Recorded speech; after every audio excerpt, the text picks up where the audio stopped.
You're being judged every room you enter, every word you say. And most people, they're losing status without even realizing it. Not because they're bad people, but because they haven't learned these 6 rare habits. These aren't cheap social hacks. They're subtle power moves rooted in Stoic philosophy that instantly shift how others perceive you. Most people will never use them because they're uncomfortable, even a little controversial. But once you do, you'll never go back. If you're ready to command quiet respect without chasing approval, like, subscribe, and let's begin. Number 1, tell good stories. Storytelling is not just a skill, it is one of the most powerful social currencies that can elevate your presence and status in any group or society. For thousands of years before writing or formal governments, storytelling was how knowledge, values, and culture were passed down. Those who mastered storytelling held influence, not through wealth or force, but because they captivated, connected, and inspired. When you tell a story well, you don't just speak, you transport people into your experience, making them feel, think, and remember. This emotional connection is the foundation of real social status. The Stoics, though known for logic and discipline, deeply understood the power of narrative. Marcus Aurelius, one of the greatest Stoic philosophers, did not write cold instructions but recorded personal reflections that read like stories of a man wrestling with his flaws and life's chaos. Instead of abstract philosophy, he painted vivid scenes and lessons from daily experience. He advised himself to remember that people are like actors on a stage, playing roles often driven by ignorance or passion, not malice. This metaphor invites empathy and patience, transforming simple thoughts into memorable stories with practical wisdom. Such storytelling rooted in self-awareness and honesty creates connection and influence far beyond dry lectures. In modern times, we see this with figures like Barack Obama. Known for his charisma, Obama is also a masterful storyteller. His speeches were never just about policies or facts. They were carefully woven narratives that evoked shared history, common struggles, and collective hope. In his 2008 victory speech, he told stories of ordinary Americans working hard and dreaming big, making his message personal and relatable. This ability to turn policy into story gave him unparalleled influence and raised his social status as a leader who truly understood his people. Obama's example shows storytelling can transform public perception and create deep emotional resonance. Another example is the writer and activist James Baldwin. Baldwin used stories from his own life and Black American experiences to reveal uncomfortable truths about race, identity, and justice. His storytelling was raw and unflinching, but deeply humanizing. By sharing his pain and insight, Baldwin did not just inform, he changed minds and hearts. His stories built bridges where there were walls, making him an enduring figure of influence and respect. This shows how storytelling combined with courage and vulnerability can powerfully elevate your social standing. You don't need dramatic events to be a great storyteller. Awareness and the ability to reflect deeply on everyday experiences are key. Often, moments that feel mundane or awkward are the richest soil for stories. Imagine you were ignored in a conversation. Many would feel frustrated or withdraw. But a storyteller sees opportunity. They ask, what does this say about me, my need for approval, or group dynamics? Then they craft a narrative. Sometimes silence isn't rejection. It's a chance to observe and listen. This story invites vulnerability and insight. Listeners don't just hear words. They resonate with the underlying truth because it reflects their own hidden feelings. This is the crucial difference between talkers and storytellers. Talkers fill silence with words, often to mask discomfort or seek approval. Storytellers create meaning through vulnerability and reflection, drawing others in. Storytelling transforms ordinary life into shared experience and builds emotional bridges that elevate social standing without force or manipulation. To practice this rare habit, start by paying attention to your internal world in daily moments. Notice what moves you, challenges you, or makes you pause. Then recount these moments honestly, focusing on emotions and lessons rather than just facts. When sharing, avoid grandstanding or exaggeration. Instead, speak with clarity, sincerity, and a touch of vulnerability. Over time, this develops your ability to connect deeply and authentically. Social status is often mistaken for dominance or charisma, but the Stoics remind us true influence comes from character and presence. When you tell stories revealing your authentic self, you invite others to trust you and see beyond surface impressions. You become someone who commands respect quietly but firmly. Before you next speak, ask yourself, am I sharing a story that invites connection and insight? Am I aiming to be heard or to be truly felt? When your stories resonate on a human level, you don't just gain attention, you build lasting social capital. This kind of status cannot be taken away. It is earned through the timeless power of genuine storytelling. Number 2, laugh but not too much. Laughter is a universal social signal that can open doors, ease tension, and create bonds quickly. Yet it's a habit often misunderstood and misused, especially when it comes to elevating social status. Genuine laughter conveys warmth, intelligence, and confidence. It says you are comfortable, present, and connected to others. However, excessive or forced laughter can have the opposite effect. It can make you appear desperate for approval, insincere, or even weak. Knowing when and how to laugh is a subtle but powerful social skill that very few master, and mastering it can raise your social standing significantly. The Stoics taught us the importance of self-control and authenticity in every action, including laughter. Epictetus, one of the key Stoic philosophers, emphasized that external things, including social approval, should not control us. Applying this wisdom to laughter means we must laugh genuinely, not as a way to win favor or mask discomfort. When your laughter is authentic, it comes from a place of inner confidence, not insecurity. This distinction matters deeply in social dynamics. Consider the example of the legendary leader Winston Churchill. Churchill was known for his sharp wit and hearty laugh, but more importantly, he chose his moments carefully. He laughed with genuine amusement, often using humor to diffuse tense situations, but he never overdid it or laughed at inappropriate jokes. This selective laughter contributed to his image as a strong, commanding figure who inspired trust and respect. Churchill's ability to laugh authentically without overdoing it is a timeless lesson in balancing warmth and authority. In contrast, forced or excessive laughter can signal weakness. Imagine someone laughing loudly at jokes that aren't funny or laughing too often to gain attention.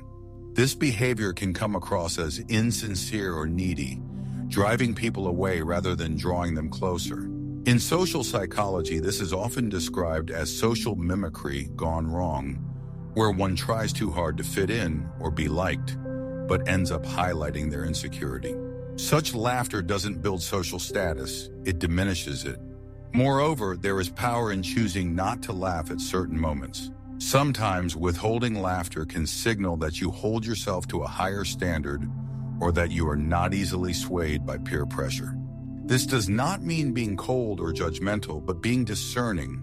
For example, when someone makes an inappropriate joke or comment, laughing can imply approval, but calmly refraining from laughter shows integrity and self-respect.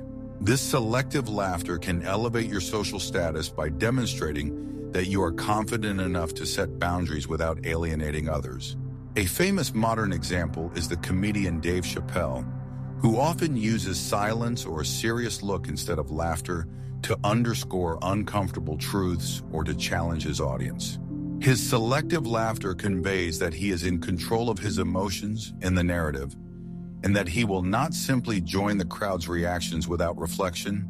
This nuanced use of laughter enhances his influence and social standing. How can you practice this rare habit? Start by observing your own laughter. Notice when your laughter feels natural and when it feels forced or exaggerated. Practice being present in conversations and laugh only when you genuinely feel amusement. This builds authenticity and trust. Also practice the art of silence. Learn to appreciate moments without laughter, especially when humor is inappropriate. Your calm presence will speak volumes. Remember that laughter is a form of communication, not just a reaction. It sends signals about your emotional state and social intentions. By managing your laughter consciously, you become a social leader who can influence the mood and dynamics of any group. This rare skill is subtle, but incredibly effective in raising your social status. Ultimately, laughing genuinely but sparingly, and knowing when to hold back, aligns perfectly with Stoic principles of self-mastery and presence. It shows you are a person who controls your responses rather than being controlled by them. This mastery builds respect and creates authentic social bonds, which are the true markers of high social status. Before you laugh next time, pause and ask yourself, is this laughter authentic? Does it serve connection or approval? Will it build respect or undermine it? Cultivating this mindful laughter will transform your social interactions and elevate your presence in ways few realize. Number 3, give genuine compliments. Compliments are among the simplest yet most powerful tools to elevate your social status, but only when they are sincere and thoughtfully given. The Stoics prize truth and authenticity above all else. Marcus Aurelius, one of the greatest Stoic emperors, taught that honesty is the foundation of virtue. In social interactions, this means that empty flattery or generic praise rarely builds genuine respect or connection. Instead, it often backfires, making you seem manipulative or superficial. The true art of complimenting lies in the rare habit of giving specific, heartfelt praise that acknowledges the unique value of others. Humans naturally seek recognition and appreciation. When you recognize someone's true qualities or efforts with a genuine compliment, you touch something deeply human and meaningful. This act builds rapport and trust almost instantly, but the key word here is genuine. Compliments that feel forced or insincere are easily spotted and can damage your credibility. The Stoics remind us to always align our external actions with inner truth. Thus, your praise must be honest, meaningful, and aligned with your authentic perception. Consider Oprah Winfrey, one of the most influential communicators of our time. Oprah is renowned not only for her empathy, but also for how she gives compliments. She listens carefully, notices subtle details, and praises qualities that others might overlook.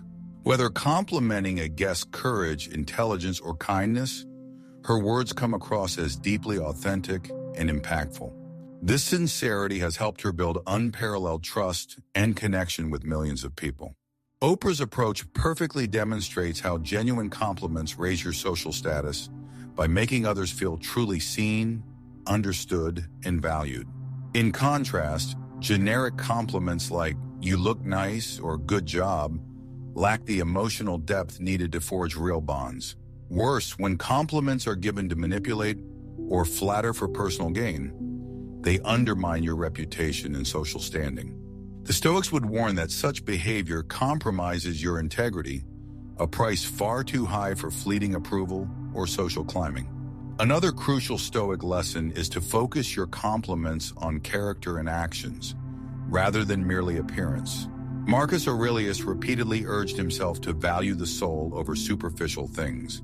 Complimenting kindness, perseverance, creativity, or humility aligns with this wisdom and shows you see beyond the surface. This approach signals maturity, depth, and thoughtfulness, traits that naturally attract respect, admiration, and authentic social influence.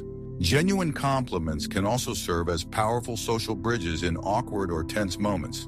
Instead of filling silence with meaningless chatter, a well-placed compliment can shift the energy positively and deepen connection.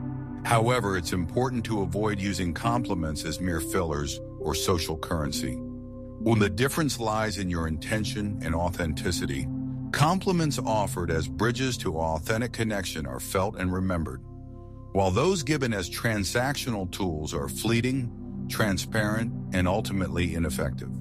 To cultivate this rare habit, practice mindful observation. Pay close attention to the people around you, their strengths, efforts, and unique traits. When you notice something admirable, express it with specificity and sincerity. Instead of a generic "nice work," Say something like, "I really admire how patiently and thoughtfully you handled that challenging situation." 3. Always ensure your compliments are honest and aligned with your true feelings. If you cannot sincerely praise something, it is better to say nothing at all. Remember, giving genuine compliments is not about seeking praise or favors in return. True Stoic virtue is acting rightly without attachment to outcomes or external rewards.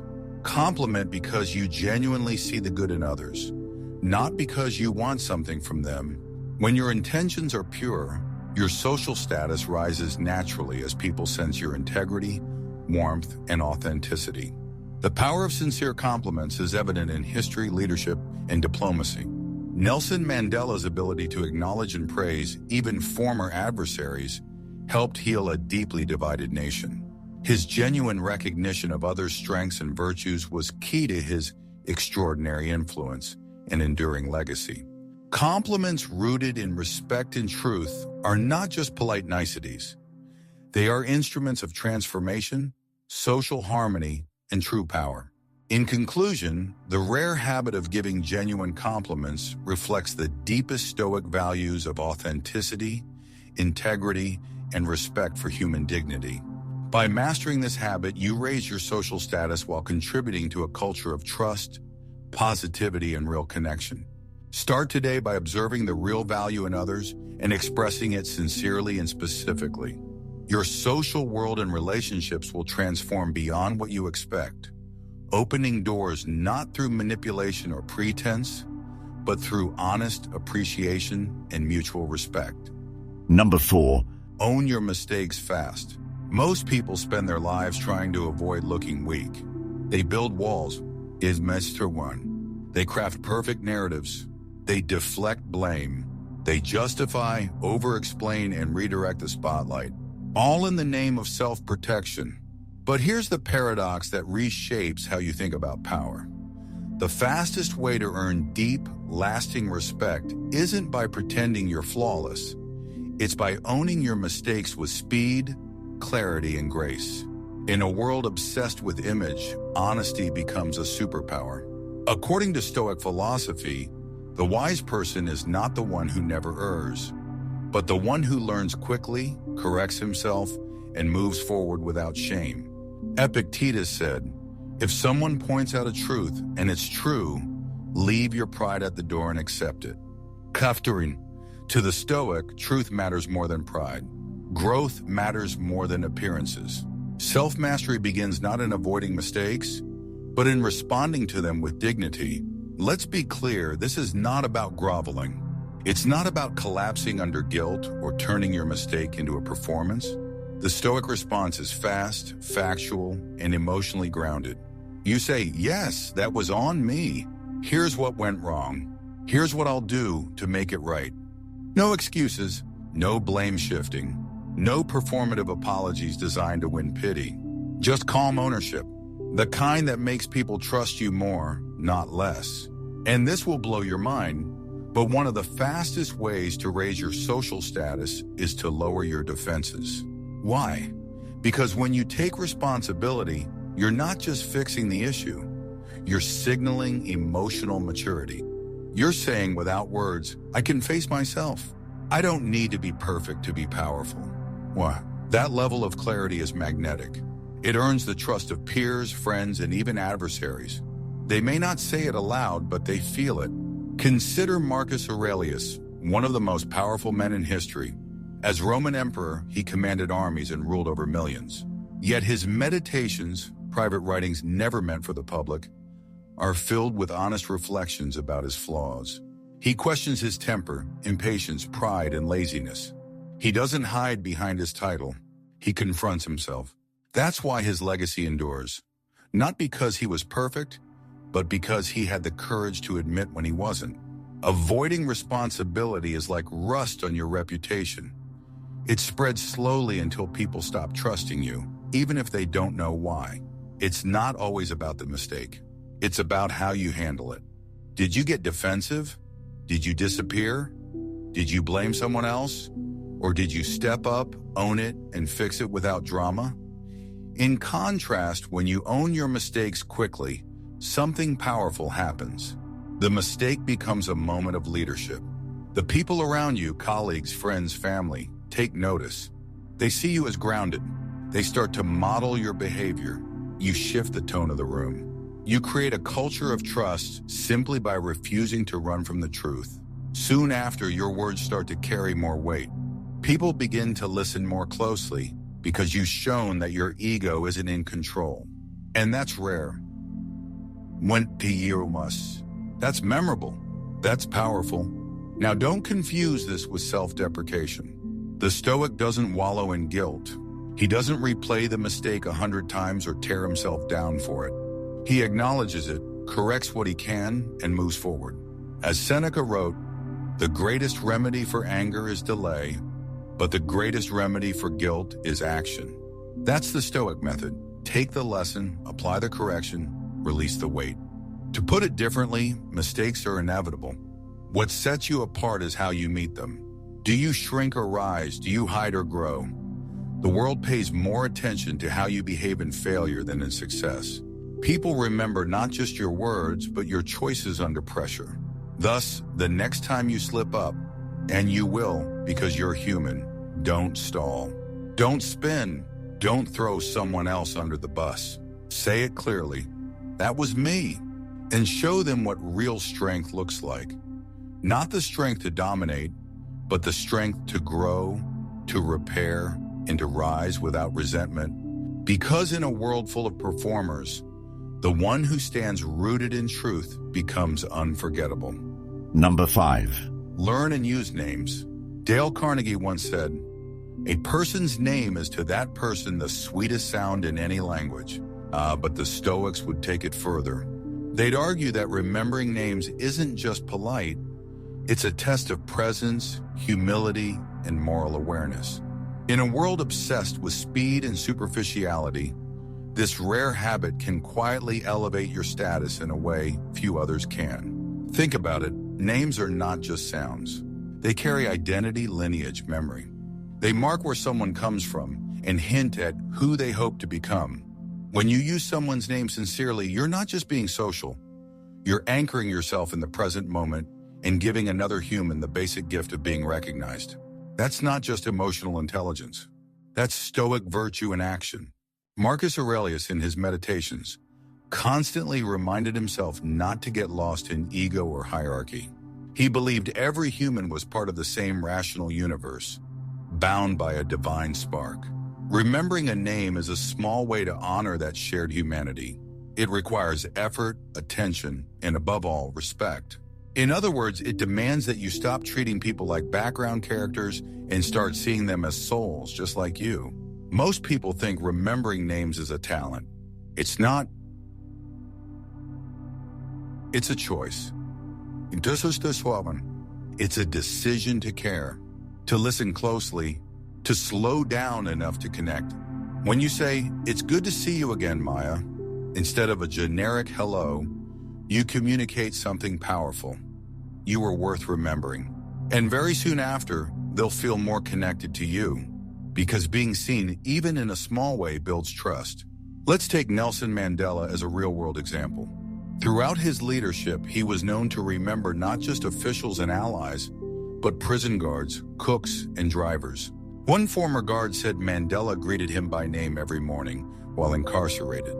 That single act, repeated daily, disarmed hostility, forged mutual respect, and planted the seeds for national reconciliation.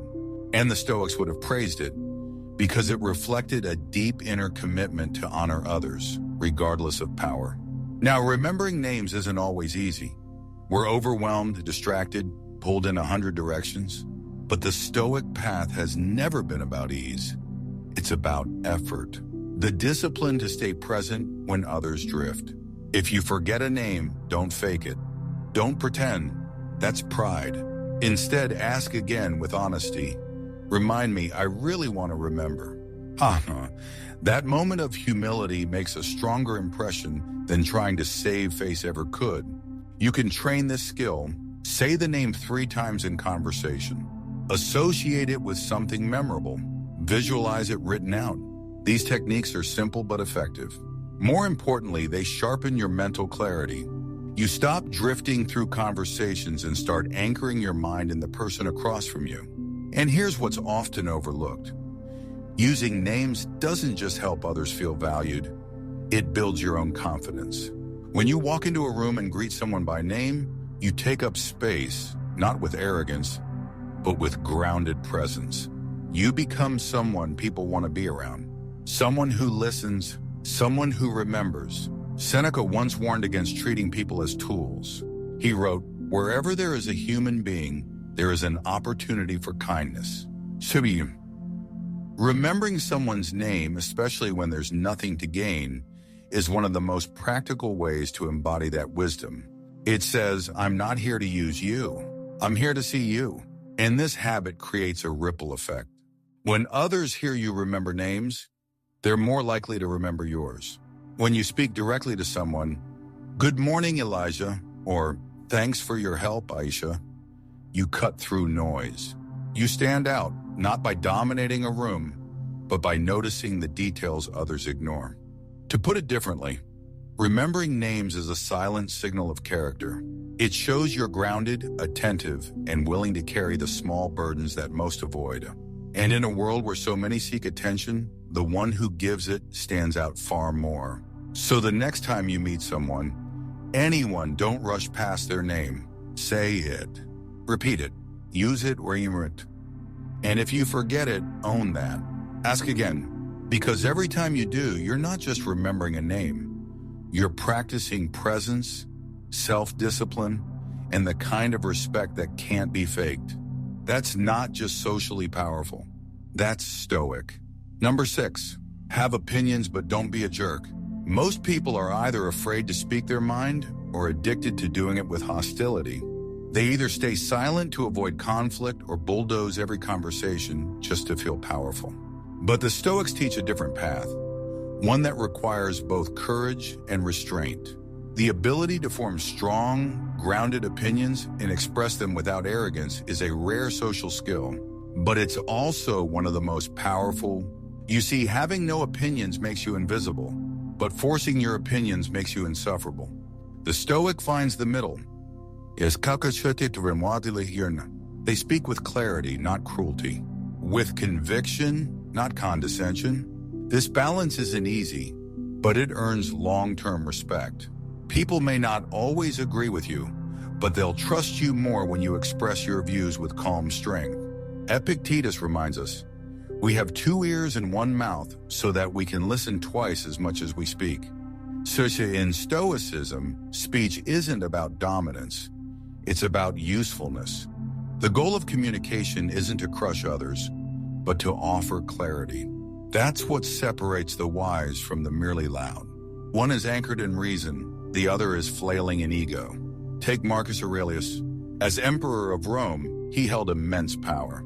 Yet his private writings show constant reminders to remain humble, to speak less and to think more. He wrote, "Be tolerant with others and strict with yourself." In modern terms, that means don't use your opinion as a weapon. Use it as a tool to invite reflection, not division. And here's the thing most people miss. The world doesn't need more noise. It needs more clarity. People crave authentic, thoughtful conversation. When you speak from a place of reason and lived experience, not reactivity, you become someone others actually want to hear.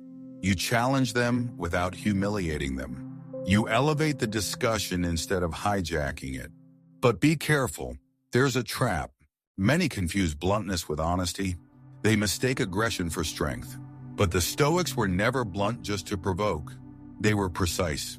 Socrates held some of the most challenging opinions in Athens, but he didn't shout. He questioned, he listened. He helped others discover truth without forcing it on them. That's why his legacy still endures. And very soon after practicing this, you'll notice a shift. People start asking for your perspective. Not because you always agree, but because you bring balance. You don't posture, you don't bully. You simply hold the line with dignity. That's rare. And in a loud world, rare is powerful. Now don't confuse this with watering yourself down. Stoicism isn't about silence or submission. It's about principle. If something violates your core values, speak up, but do it with grace. The Stoic doesn't explode. He pauses, thinks so you, then responds. That pause is everything. It creates distance from emotion and opens the door to wisdom. If someone disagrees, good. Don't run from it. Don't view disagreement as an attack. See it as a test of composure. Seneca wrote, "The bravest sight is to see a man thinking clearly amid adversity." Sir, that applies to intellectual adversity too. If your opinion collapses under pressure, it wasn't grounded. But if you stand firm or refine it with new insight, you become someone others deeply respect. And one of the most powerful things you can say in any conversation is, "You're right. I hadn't thought of it that way." That doesn't make you weak. It makes you strong because it shows truth matters more to you than ego. And that's Stoicism at its core. Aligning with reality, not applause. To put it differently, people respect those who think deeply, speak clearly, and listen openly. That mix is magnetic. Not because it's loud, but because it's rare. Most shout to be heard.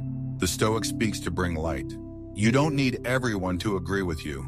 You need to show that your thinking is rooted in awareness, not insecurity. So the next time you're pulled into a debate, disagreement, or even just a difficult conversation, don't retreat. But don't attack either. Speak your truth calmly and fully. And if someone pushes back, stay grounded. Or adjust if clarity calls for it. Because being respected isn't about being loud. It's about being real, being thoughtful, and being open enough to grow. You've just explored 6 rare habits that most people overlook, but that quietly, powerfully elevate your social presence. These aren't loud tactics. They don't beg for attention, but they earn it through discipline, through clarity, through consistency, and that's what makes them Stoic. Because the true Stoic doesn't chase respect. He commands it by how he carries himself when no one's watching. Let's be honest. In today's world, we reward noise. The person who posts the most, speaks the loudest, or flexes the hardest often gets the spotlight. But deep down, we know that kind of attention is shallow. It fades fast. What truly lasts is presence, integrity, self-mastery. The kind of presence that doesn't just walk into a room, it shifts the energy in it, silently, powerfully. That's what the Stoics embodied. Marcus Aurelius didn't lead with spectacle. He led with service. Seneca didn't strive for popularity. He sought wisdom and lived it. Epictetus didn't fight to be seen. He lived so clearly that others couldn't help but notice. These men were timeless not because they tried to stand out, but because they chose to stand within. Firm, focused, unshakable. Now the world is full of people trying to impress. What's rare and respected is someone who's aligned. Someone who remembers names, owns their mistakes, listens deeply, and speaks with reason. That kind of person isn't trying to win every argument. They're trying to win trust.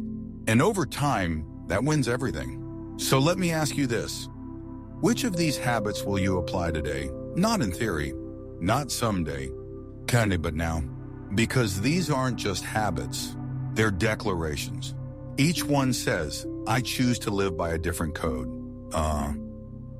A deeper one, a Stoic one. And if you're wondering whether these habits actually make a difference, watch what happens when you use them. People start listening, respect lingers, and you no longer feel the need to prove anything because your presence speaks before you do. This is your edge. Don't waste it. Start small. Start now. Because the world doesn't need more noise. It needs more philosophers in motion. And you? You are made for that.